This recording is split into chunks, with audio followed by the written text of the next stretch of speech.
Приветствую, друзья! В сегодняшнем ролике мы не будем пересказывать всю историю тяжелого танка ИС-2, но попытаемся ответить на вопрос, был ли этот советский танк лучшим в своем роде. И я вам скажу сразу, скорее да, чем нет. Но важно помнить, как мы оцениваем этот танк. В каком-то сферическом вакууме, где один танк в идеальных условиях воюет против другого, или с оглядкой на реальные военные действия, на историю применения той или иной боевой машины.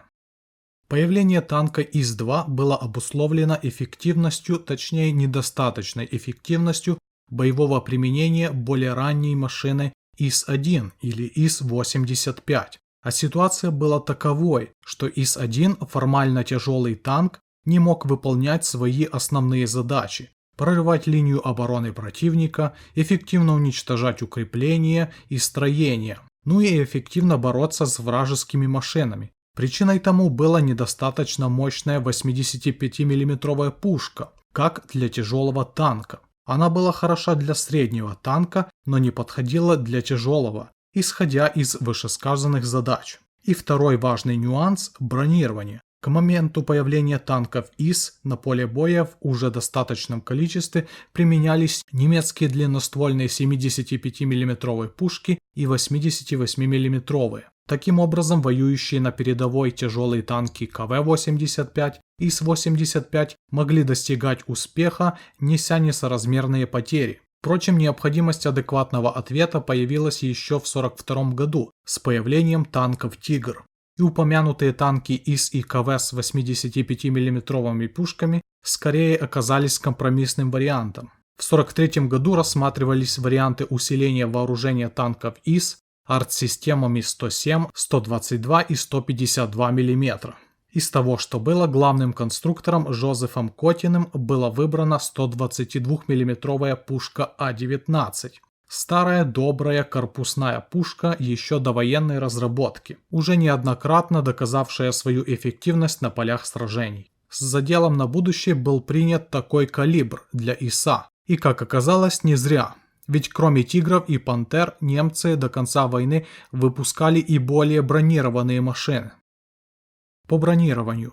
Использовавшаяся база ИСа-1 недостаточно бронированная, как мы уже отметили. Поэтому несколько позже, вслед за новой мощной пушкой, поднялся вопрос бронирования. Спрямили лобовую часть корпуса, литую башню же улучшить не удалось, поскольку это привело к еще большему утяжелению машины и вызвало проблемы, скажем, которые были у КВ-2, когда было бы проблематично повернуть башню танка, который накренился. Таким образом, у нас в итоге получился танк, который мог эффективно поражать любую вражескую технику, в том числе используя мощные фугасные снаряды. Про королевские «Тигры» мы сейчас еще вспомним. И который имел очень хорошее бронирование, которое на больших дистанциях боя 1,5-2 км давало однозначное преимущество ИСу-2. Но на более близких дистанциях броня ставала все менее ультимативной из-за наличия ослабленных зон. Также стоит отметить невысокую скорость перезарядки в 1,5-2 выстрела в минуту. В общем, ИС-2 был хорошим, но не ультимативным танком в борьбе с танками.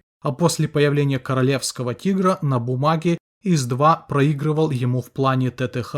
Почему же тогда ИС-2 лучший тяжелый танк Второй мировой войны? Или может он не является таковым? Возвращаемся к началу и вспоминаем, что мы хотели оценить технику, исходя из ее исторической роли.